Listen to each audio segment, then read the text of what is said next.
Now listen and answer questions 16 to 20.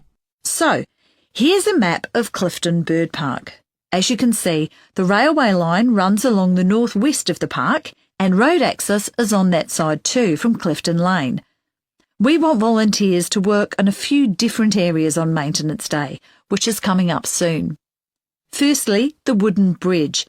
I'll explain where that is. You can see Clifton Lane and the main gate into the park. On the southern side of Clifton Lane is one of our car parks, and below that, there are two similar-sized ponds. The wooden bridge runs between those two ponds. We just need to make it a bit stronger. Some volunteers will be doing a bit of painting at the observation tower. The tower's in the southeast corner of the map. You see there are two different sized ponds there. The tower's on the south side of the larger pond at the end of the path. We'll need about 3 people to help out.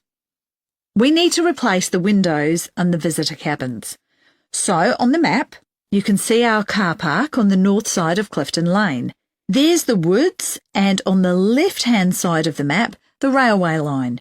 The visitors' cabins are marked there, between the woods and the railway station. You'll also be repairing some nesting boxes. See the picnic area? The path you want is between there and the big pond. Follow it round all the way to the end. So, as we're looking at the map now, the nesting boxes are on the right of that pond. Finally, the boat sheds.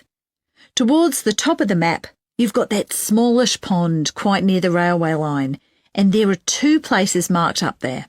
The boat sheds are on the same side of the pond as the woods, not the place marked at the tip of the park. What we want you to do